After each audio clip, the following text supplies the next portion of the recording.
Hey Achievers, this is Maya, founder of Healthy High Achievers. Join our global community and create healthier routines to avoid burnout and feel more calm and healthy. Let's get to it. Hey Achievers, welcome to the Healthy High Achievers podcast. Today we have Chris Michel here with us.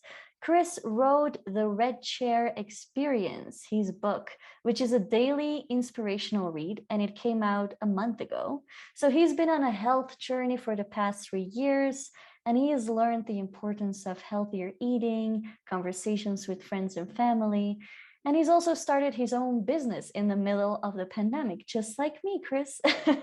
Chris is a sales and business coach, and I think my achievers here would really benefit from some inspirational stories and some motivation here from your story. So, Chris, before I ask you a question, let me just ask you, where are you in the world?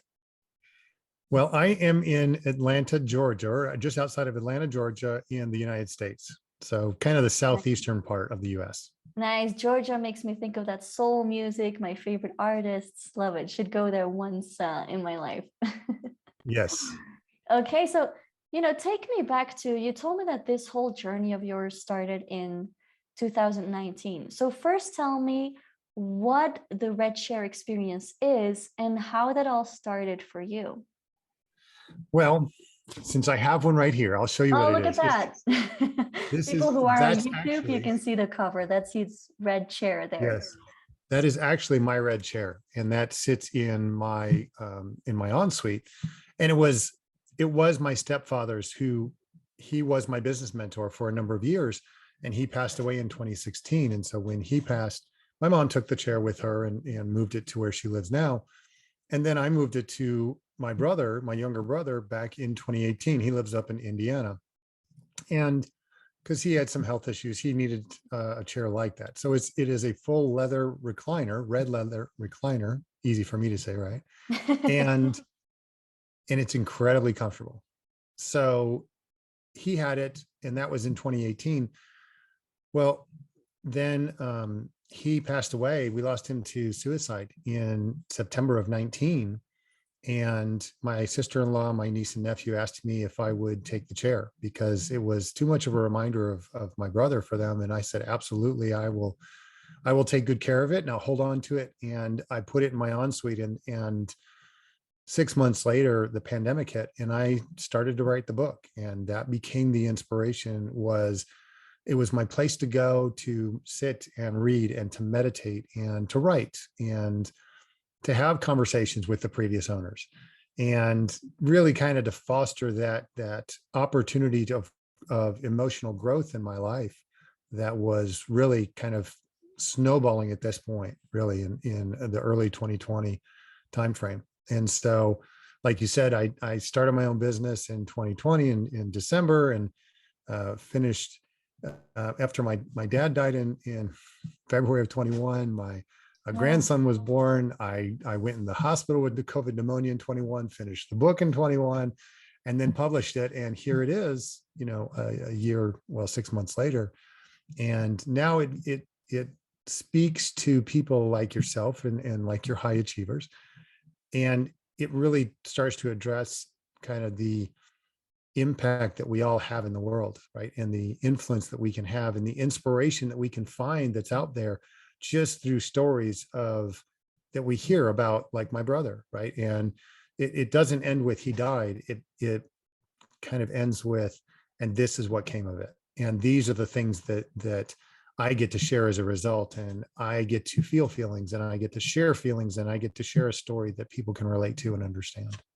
Yeah, and I really wanted to have you on the show because I see you as a perfect example of someone who's been through a roller coaster ride that life can often be, right? So many things that happen in so little time, on top of the pandemic that we've all been through. And for many people, it has been a roller coaster ride in many aspects, with family members, with personal issues. And so I know some of my achievers who want to start their own business, but they're like, and they're still in their corporate jobs and they don't take the leap. Well, it sounds like for you, despite all the personal challenges, the emotional challenges, there we go, all that, despite that, you started your own business, you published your book. Where did you get that strength from? Boy, growing up, I had to learn how to, I got to learn how to work early, and I developed this work ethic. And on top of that, growing up in a house that wasn't love less, it was just a different type of love. We weren't the touchy feely type. We were the logical type. Yeah. I'm going to put a roof over your head, and that's how I show you how I love you. I'm going to cook dinner for you, and that's how I'm going to show you that I love you. And so I learned how to be that, and pull the strength from that. But then when I learned the emotional side of things, I went, holy mackerel, wait a minute, I can be both, right? I don't have to be this and not this, but I don't have to be this or not this, right? I can be both logical and emotional, and I can be both strong and soft. And I can Mhm. be this person that I think we all desire to be. We truly, we look for these things to get us through the day, right? What is the strength that gets you from day to day, or gets you through the death of a loved one or a friend, or any of those things? What is the strength? Well, part of it's collaboration. It's learning how to be open and communicate and talk with people and work with others. And those are the things that really kind of drove it. I mean, for me, it was family members, close family members that were in my corner, and my girlfriend, and my family members, my daughters, and those that were supporting me, that were close, and they were there. And I said, you know what, I can do this, I have to do this. And it wasn't out of desperation, but it was more out of I want to make an impact. And so that, I think, was the other side of it. The book really was written for me therapeutically, right? So I could get some Mhm. therapy out of it, and some cathartic. It was really cathartic for me as well. But what I'm learning is it's more about helping people. And I get the opportunity to help other people that may be struggling with some of these things, right? Maybe, to your point, you've got achievers that are like, oh, I want to start a business. You can start a business, and it takes the gentle nudge of a person, of a close friend, or maybe a stranger like myself, right? That says, hey, you too can do this. And it's having that conversation, right? And I'm open to those conversations, no matter where you are in the world. I'm open to those conversations if you want to have them, and say, what is it going to take? What can I do? How can I help? Mm. And it's true that it's often another person who tells you, gives you that nudge, like you say. In Peru, my previous bosses said, Maya, you should start your own thing. Anything, because I worked as a manager at their business. And they said, anything you will put off the ground, it will work. And I didn't believe in myself or even saw myself as an entrepreneur. So I needed that other person giving me that nudge of, hey, of course you can do this. And so in Right. what way was it for you personally? What were some of the words of your family, friends that really lingered and made that shift for you? So my book came about as a result of, as you said, several different things happening in my life. I had gotten divorced, changed jobs, moved. Right, I had done all these different things, and then my brother died, and the pandemic hits. And a buddy of mine sent me a meme. He just sent me a text one day, and it was, all it said was, if you're not working on your side hustle, if you're not doing something to improve yourself during this pandemic, it's not that you didn't have time, you wasted it. And for me, I was like, oh crap. Okay, now I have to do something, right? And it wasn't like I don't think he intentionally sent it to me and said, dude, go write your book. I think he sent it to me like he did with other people, because he's that person. He's that inspirational. And his name is Mike. Mike just is that guy. He's the guy who he'll send you a text out of the blue, and just to encourage you, right? And that's what it did. It was one of those where it kind of said, okay, now it's time to take the next step. So it's, we live in this world full of manifestations, right? Or full of these ideas and opportunities that are all around us. And we sometimes we get these thoughts, or we get a nudge from Maya calls or texts and says, hey, I was just thinking about you today. I want to let you know I love you, and I hope you're doing well, and I think you're awesome, and you can do whatever you need to do, right? And then that is the thing that pushes you, that goes, She believes in me, so I can do this. And so I Mm. can take that next step, whether it's a job or writing a book or, moving to a different country, right? I mean, that's a huge step for you to move to a different country, right? And be away from your family. And all of that's different. I mean, a lot of my family is up in the same area where I kind of grew up, right, for a long time. And that was hard, right? Being the one that moved away. But I get that. But sometimes it's just that gentle word. And that's what it was for me for the book. It was Mike sending me a text. Mike sending you a text. Yeah. And for me, moving to Peru, it was my mom saying, just do it. Go for 3 months, whatever you want. And then if it doesn't work out, you come back. That's it. And that made me, okay, this is not such a big thing. It's not like, oh my God, I'm moving to the other side of the world and this is going to be forever and ever. No, it's just, okay, just go, see what it's like. You can come back. And so knowing that your family and friends have your back. And in Belgium, I know that we are not the kind of culture that is really into motivational videos like the ones you find on YouTube, right? Right. A little bit over the top, like you just got it, But in Belgium, a Belgian friend said, I really think you're onto something. And that was it, just those words were, all right, I'm onto something. I can do this. So those people, even through the challenges, even through the pandemic and everything you've been through, you were like, okay, I'm going to write this book. I have my red chair. I have my emotional growth corner. Yeah. And I can talk to the previous owners. I can work on myself. I can dive deep. And that's where this all came from. So do you feel writing a book from your own, something that you needed yourself, from your own inspiration and your own emotional growth, do you feel that in the energy right now in other people who are reading it, or now that it's out there? What's that like for you?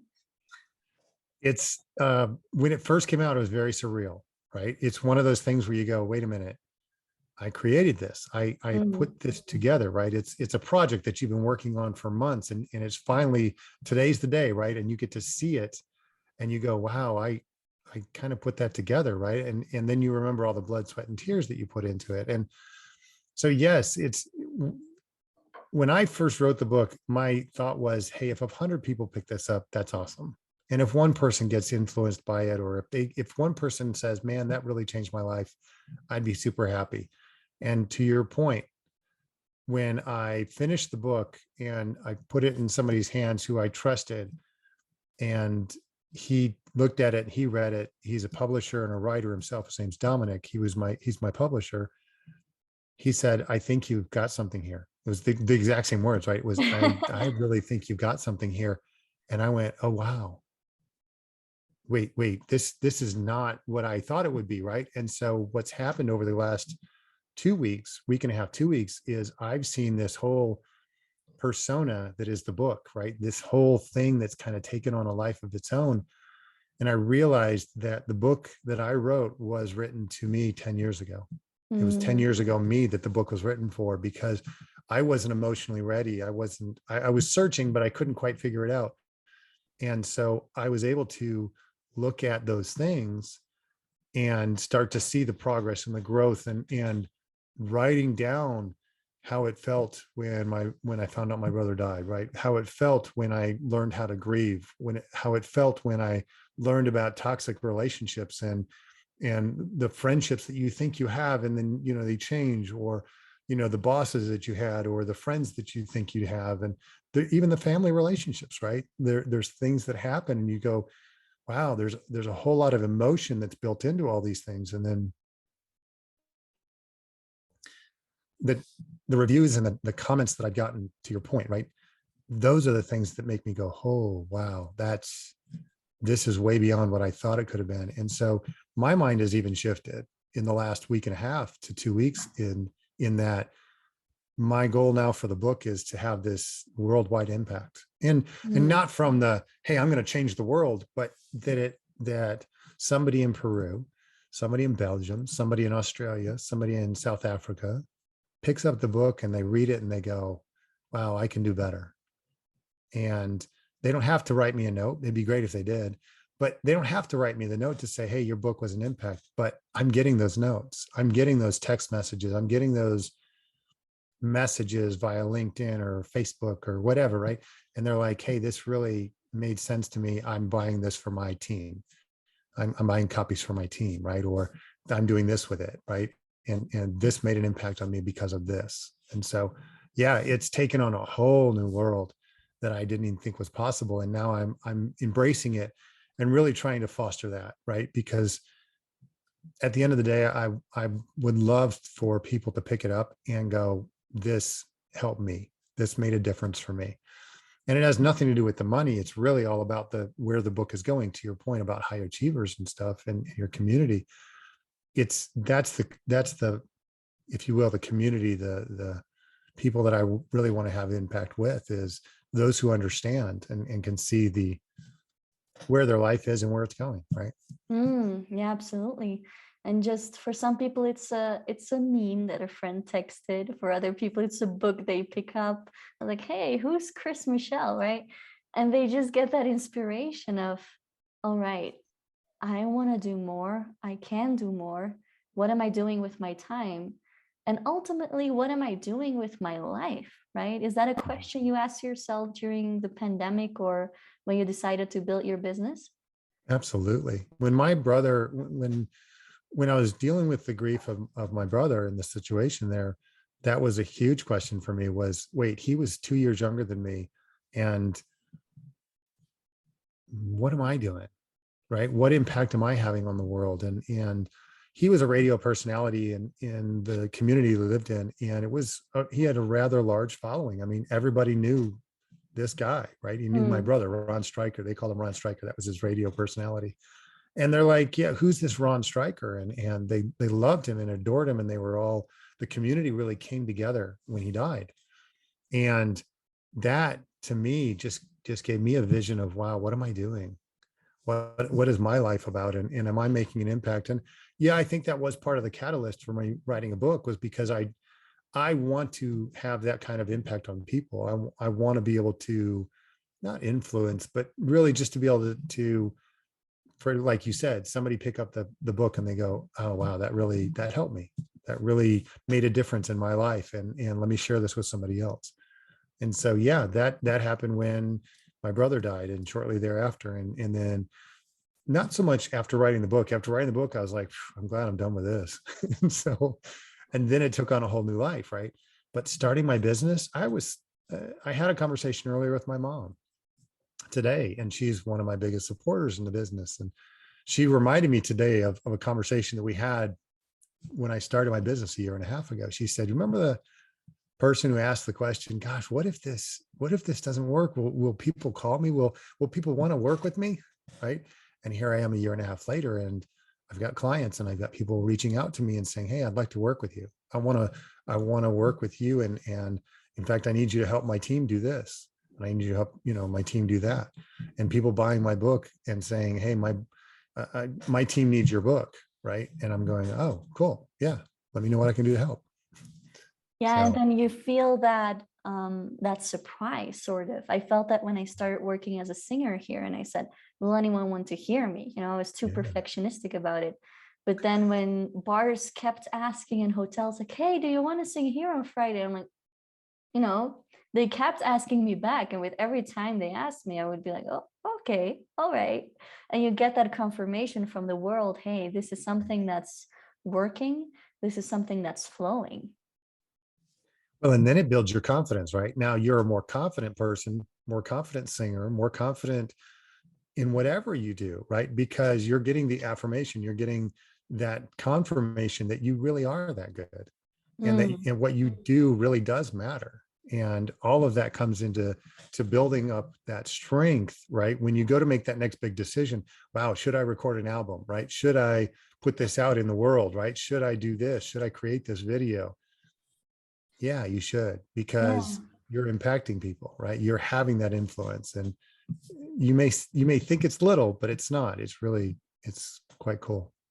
Yeah, and that's that moment to when you're getting started, right? There's nothing harder than just getting started, just doing it, jumping in it. sometimes it's a nudge of other people. But you in your the reading, the meditating, everything you were doing in your red chair, what do you feel helped you the most in mindset shift or whatever it was to take that leap and just to do it basically? So this comes up a lot when in coaching with people and the people who coach me, right? It's what what's the fear if you do this, right? So what's the big thing that what is this thing that you're afraid of if you decide to do this? And then what's the fear if you don't? Mm-hmm. So to me, the bigger fear is if I don't write this book, if I don't start this business, if I don't do these things, right? If I don't step out on faith, what am I doing? I'm continuing to live this life that I don't feel is of service to me or anybody else, right? I'm working for some big corporation that I'm just a cog in the wheel, right? And I want to do more. I want to be more. I want to be able to give back. It's why I do the things that I do. It's why I spend time at the weekend at Habitat for Humanity, right? Because I want to give back to my community. I have skills and abilities. I can swing a hammer, right? I can help people build a house.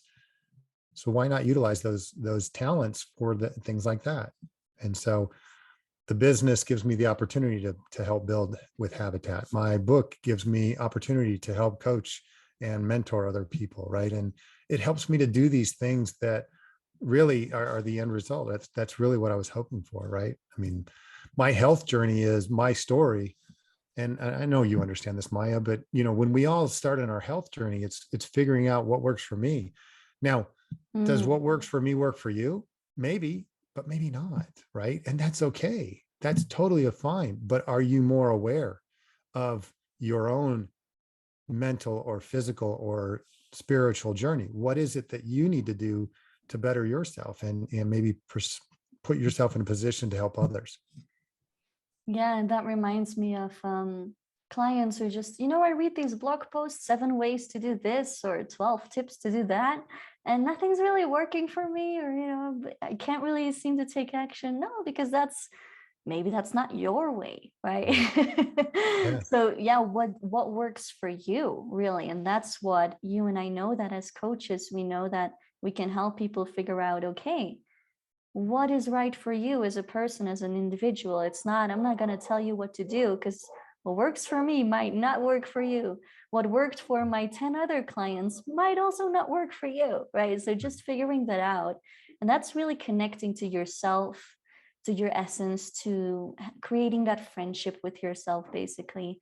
And that reminds me of what you said in the beginning, circling back to that, finding that balance between your emotional self and that rational self. And I can really relate to that, because the Belgian culture is very rational, right? It's very in the mind, thinking things through, not really, hiding our emotions too, not even getting too excited when there's something exciting happening, just, playing neutral. And Right. then here in Peru, they're also emotionally in the moment. Yeah. They just sometimes let their temper win from them, right? And just Mm. react on their emotions.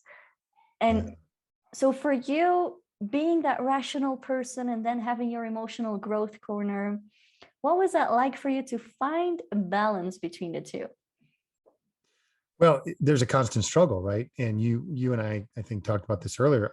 I have a serial perfectionist side of me. And Yeah, so me too. it's that side that just says it's not good enough, it's not good enough, it's not good enough, right? And you keep working and you overthink and you overdo and you overwork, and then all of a sudden you go, why am I doing this? And I don't know if you do that. I do that. I'm like, oh, why am I spending so much time worrying about what this looks like? Just throw it down on a piece of paper, right? And so having those two worlds collide, if you will, really, it was kind of refreshing actually to be able to think and feel at the same time and be able to go, you know what? Mm. The other day I woke up and just felt completely anxious.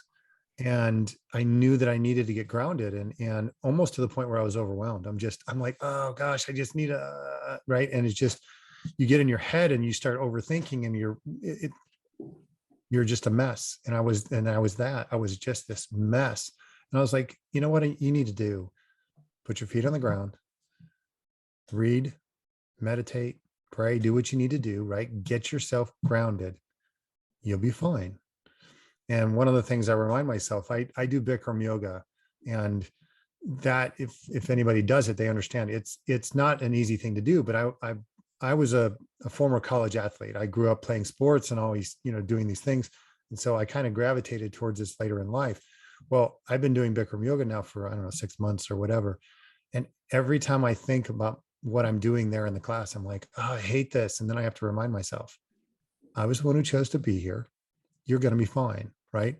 And so to me, it's those two worlds colliding, right? It's the logical going, what the heck am I doing here? To the emotional, I can get up and leave anytime I want, but the rational coming back to, I chose to be here and I'm okay. I'm safe. There's nothing wrong with me. There's nothing harmful is going to come to me right now. I'm in a good space. And if I need to sit down for a minute, I sit down for a minute, right? And it's being able to take that mental break to stop and say, hey, I've got a tough conversation coming up. Let me stop. Let me get grounded, take a breath, get back to the roots of where I am, and just really find that. And when those two, like I said, when those two worlds started coming together and continue to come together, it's a wonderful place. It really is. And it's not scary. It's not something you should be afraid of. It's kind of being aware, right, of the total person that you are. And that's who we are. We're emotional and logical beings. And when we realize that those two can live together, it's actually kind of cool. Yeah, absolutely. Think and feel at the same time, right? Because you're a total human being. And just how Yeah. they can sometimes, as perfectionists, we can feel they're in conflict, but they can collaborate and they can form a pretty cool team to Right. just, okay, I chose this. Or when my mind doesn't understand something, I say, okay, maybe it's not something that my mind can grasp or understand right now, but this is what I'm feeling. And that's also a valid thought or sign or something I need to pay attention to. So just understanding that even the opposite, when you're not feeling anything, when you think you're supposed to feel something. I remember when I was flying back to Peru in the middle of the pandemic, I couldn't believe I actually caught a flight. And I was sitting there and I saw Cusco again. I was arriving here and I thought I would be excited and thrilled with happiness, but I didn't feel anything. I got here and there was no emotion. It took me 2-3 weeks to start feeling something. And just observing that and saying, okay, fine. I just can't believe I'm here. That's why the emotion can't follow, right? But that's all right. And just seeing how they can kind of be friends too, be a good team. Yeah. And if the emotions don't understand what's happening or the mind doesn't understand, they can help each other out. And it's all good. That's often a sentence I say to myself. It's all good. I'm here. It's all good. I'm happy. What more do we want? No, you're spot on in terms of, what you're talking about. Cause I had a conversation with somebody about 4 weeks ago, and what they said was mind blowing to me. Right. I couldn't really wrap my head around it, but I was like, I went out for a walk and really thought and contemplated about what they said. And I said, you know what? I don't need to understand it fully right now. It's okay. Mm-hmm. And the emotion of it, right, like you said, the emotion of it was taking over, and I'm going, holy mackerel, this is a kind of a big deal, right? But the perfectionist side of me, the overthinking side of me, wanted to figure out all the details and I want to know where this is going, and I want to know right now, and I want you to tell me. And it's like, you know what, it's not for you to know right now, and that's okay. And being able to be okay with that was a huge step for me, right? To get out of that overthinking mindset, or that controlling mindset, right? That says, I've got to know right now. No, I don't. Here's what I need to know. Yeah. Here's what I need to know. I'm standing or I'm sitting and I'm grounded and my feet are safe. I'm not in a dangerous place, right? Take a look around. Am I in danger? No, I'm not in danger. I'm in a safe place. If I need to calm my mind, calm your mind, right? Meditate, pray, do whatever, read a book, do something to help calm yourself and bring yourself into a safe space. where you realize that it's okay to be logical or emotional or both. And that's Mm, kind of cool. yeah, absolutely. And just accepting where you are on that journey, the journey Oh towards yeah. any skill you're trying to manage, the journey of emotional growth, the journey of whatever you're on that you want to know more of, or that you wish. And I'm guilty of that still. I'm like, I wish I would already be at this point with my business, or I Right. thought after 2 years I would be here or there. And then your mind starts to look for all this evidence that you're behind, or you're not far enough yet on the journey. And then just, whoa, stop. I make a list of all the progress I've made in the Yeah. past, let's say 6 months, sometimes even a year. I pick a time frame of a year and I say, look, I haven't been standing still. I'm on this journey and I'm right where I'm supposed to be. I'm right on this spot in the journey and I'm learning with every step. And it's all good again. Yeah. Yeah. It's amazing. And that really, for me, Maya, that was a huge kind of realization, right? And I continue to learn. I'm 55 years old and I'm still learning, right? I thought I'd get to a certain point in life and I'd be like, okay, I'm done learning. I don't have to learn anymore. I know it all, right? No, I'm so learning all the time, right? And reading and listening to podcasts or, books or whatever it is. But just this idea and this concept that you can continue to learn and grow and pick up on these things. I mean, I love the conversations that I have with people, and this one is no exception, right? Where you have these conversations where you go, oh, I learned something. I learned something else today. This is really cool. I get to keep learning and keep seeing how we can continue to expand our hearts and our minds for ourselves and then for other people. Yeah, and sometimes your perfectionistic mind goes, are we done learning yet? In life, but also in business, where you see like around the corner, there's always something new to learn on that journey. But then also just feeling the gratitude of, hey, having my own business, or for you writing my book, or being on this journey, having this side hustle, whatever, you're moving to another country, it's giving me more learning in my life. And as high achievers, don't we love learning constantly, right? Yeah. Can be frustrating, but also that gratefulness for, hey, we keep learning. Hey, Yeah. Chris, I knew that today was going to be very inspiring, and my intuition never fails me. So thank you so much. I think I am going to re-listen to this interview too, because it's just something we all need to hear often. And I guess that's what the red chair experience is. That's what you needed to tell yourself, and that's what other people to just need to hear or want to hear from you, to have that motivation to keep going, to just keep growing in life Yeah. and stay connected to yourself and your essence. Yeah. So I'm gonna leave some space for any last words. If you say, hey, I still wanted to say that to Healthy High Achievers, and also where can people find more about you? Absolutely. So you just brought up something about the red chair, right? The red chair is a place for you. It doesn't have to be a chair. It could be a rock that you sit on that overlooks a valley. It could be a riverside. It could be by the ocean. It's the fact that you're finding a place to go and to be yourself, to meditate, to pray, to contemplate life's wonderful adventure, right? To read and to do whatever it takes for you to get into your own good space, right? And to be that better person for yourself.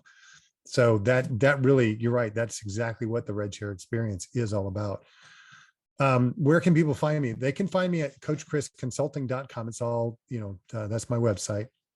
If you forget that, it's the redchairexperience.com. That's where you can find information more about the book. Across the world, you can actually get the book if you really want to, via it's an ebook. It's also a softbound book, and you can go to Amazon or Barnes and Noble, or I don't know what is in Peru, right? Walmart, whatever it is, wherever you Even find I your don't books. know sometimes. Yeah, wherever you find books, if that's of interest to you, go find the book and check it out. I know on Amazon, you can kind of preview it. You can see what, what does it look like and how does it read and that kind of thing. And you can get an idea and feel for it. But coachchrisconsulting.com is the best way for people to reach out to me and to find me. And Maya, thank you so much. I knew this was going to be a good time too. And I really appreciate the time that we had. Thank you. Yeah, absolutely. Me too. Thank you so much for this inspiring talk. I'll put all of your links in the show notes and in the description below so people can find you. Definitely get the Red Chair experience if you need just that inspirational story and those words that you heard today. And yeah, thank you so much, Chris. Let's stay in touch. Absolutely. Thank you. Thank you. Take care. Dear Achievers, I hope you liked this episode. If you did, please subscribe and share with your friends, anyone who needs to hear this. You're super welcome to join us at healthyhighachievers.community as well. See you there.